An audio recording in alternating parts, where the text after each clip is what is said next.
Bonjour, bonjour, and welcome to Travels Around My Bedroom number 36. So, today I woke up and I thought I would take you to Moldova.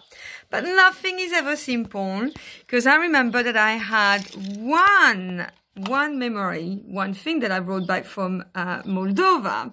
So I'm at my parents', as you know. Actually, it's getting really hot. I'm in the attic and I'm soon going to have to not do travels around my bedroom, but travels around my garden, because I'm going to have to do these things in the swimsuit at the moment. It's like this.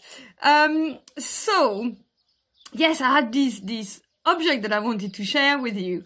And when I finally retrieved it, and I will show you what it is a little bit later, my mum and I were on our knees trying to clean it because it was in such a state. So it's definitely going for a wash after this video. So I ended up in Moldova in 1992, right again at the collapse of the USSR. And that was a couple of months. It was in November 1992, actually, just after I arrived in Lithuania. And I went to, on the 1st of September in Lithuania, it's when university starts. And they have an amazing tradition, which is that in the courtyards of the University of Vilnius, at least this is where I was, they create like a formal opening, and it's full of folk music and folk dances, and the students dance together in traditional gear. It's fantastic. And in the evening, you all gather, all the students go back to their student accommodation, which was called Kamchatka, which means like the end of the world, in Siberia.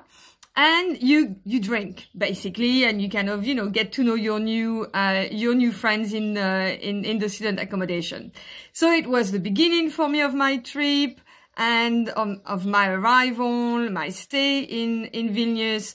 And I went to the university, kind of hooked up with a couple of guys, went back, drunk so much, and kind of, got together with one of the guys, young and nice Darius, who was a scout leader. Now, I was a scout girl, in French, it's called les éclaireurs, or les éclaireuses de France, and it basically means the light switcher. Yes, so that's what I was, and we kind of started dating, and he said, "Oh, I'm going to Moldova. Do you want to come with me?" Because I really wanted to go on an adventure. And I was like, yeah, let's go to Moldova. Of course, I went to Moldova without any visa or any papers, because there was no way you could get anything at the time. So I end up with this group of 10 guys, and 2 scout leaders, including Darius, and, kind of like 8 to 10 young men. Yes. And me, I'm the only girl in there. And of course I don't speak Lithuanian, so I only speak English at the time. Darius is the only one who speaks English. And I kind of, so we take the train, and of course, we go through border control. So every time there is a border control, I have to go and hide in the toilets, and they pretend that I don't exist, and I didn't say anything for the whole kind of time. And I think it took something like at least a good 24 hours to go down there by typical kind of Soviet train. And of course, we also had all our food, we were carrying all the food, because we knew there would be more food in Lithuania than there was in Moldova, because Moldova was much poorer at the time. So we're all in the train eating sausage and cheese. I go and hide. I go through all the borders. Everything is fine. We arrive in Moldova. We start hiking. And the weather is absolutely terrible. It's raining every single day. It's muddy and it's so cold. And I just didn't have shoes. I went looking for shoes and hiking shoes all over Vilnius. And you just had a couple of shoe shops at the time. You know, in the Soviet Union, everyone was equal in the way that everyone had shoes, everyone was going to the restaurant, everyone was going on holiday, everyone had furniture for their flat, but they were all the same holiday, all the same shoes, all the same I would say meals at the restaurant. So you had everything, but everything was kind of the same. And I found this pair of shoes that was hurting me so much. I had blisters and blisters and blisters, and it was horrendous. And I thought they were equipped, you know. I thought they had the tent, and in French we have this double roof that we put over a normal kind of tent in order to protect from the water, from the rain. They didn't have that. They had plastic sheets. Then the temperature got to 0, and then it started snowing. And I remember being so cold. And I was with Darius, and I thought, you know, it's nice. I'm going to be in the tent with him.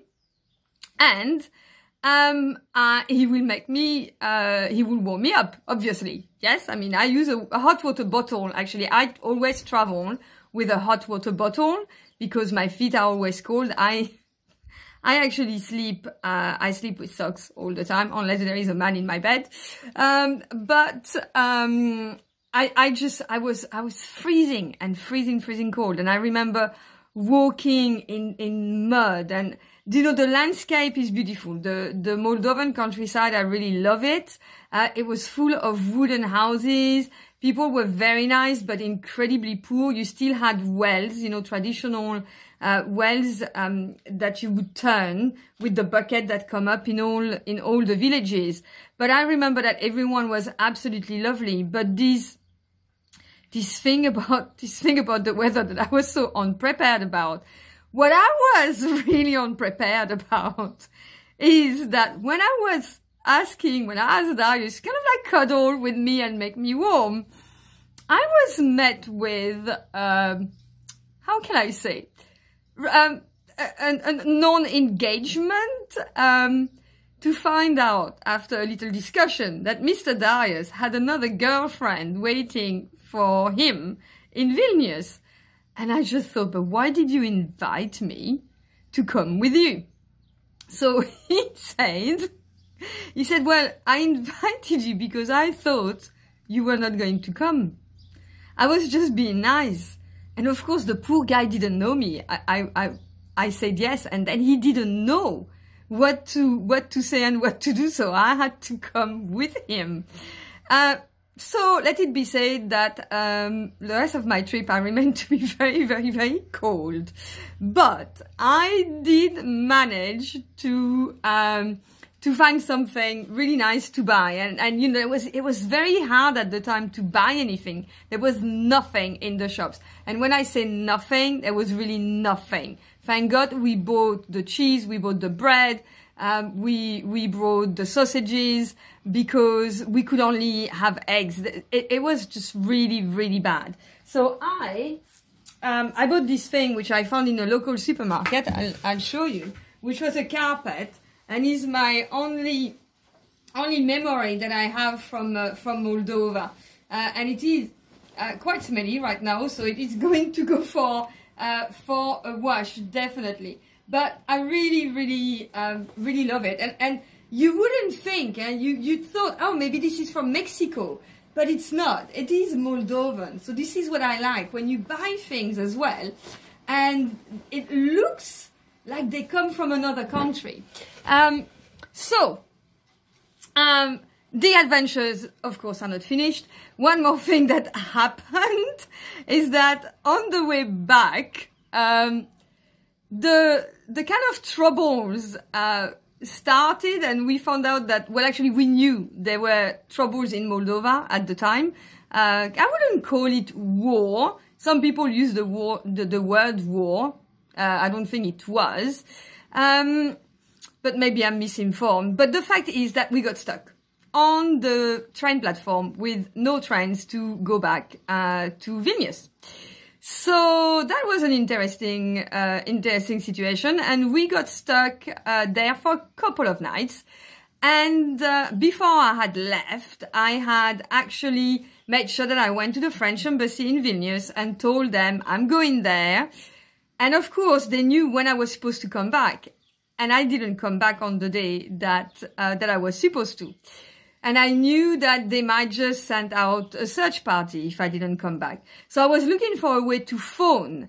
And the phone, the telephone, the public phone, the phone boxes were not working. So the only way that we could make them work was to get jetons from electronic games that they had. And then we would put the jetons in the phone box.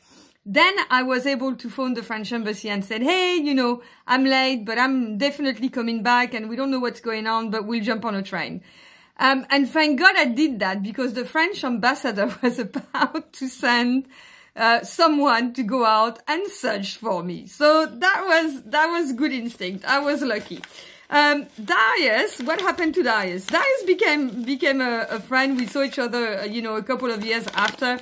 You know, I hold no grudges against him. But actually, I want to do something. It's one of these envelopes, yes, that you know I have. I have genuinely not seen what's in there, and it's written memories from Ukraine and from the Ukraine and from Moldova. So I just want to have a quick look with you, if you don't mind, before I ask you the last question of the video. Yes? Oh, well, here you are. That is very pretty much the time at which I was there. You know, it looked,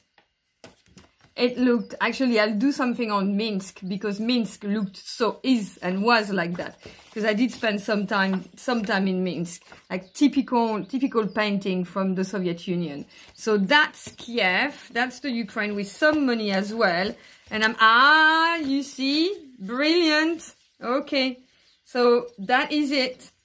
I have one map from Moldova, which is amazing. Wow. And, God, my Russian is really bad. I don't think, no, that's the Ukraine. So that's pretty much the memories that I have. I thought I had, no, that's Ukraine, yeah.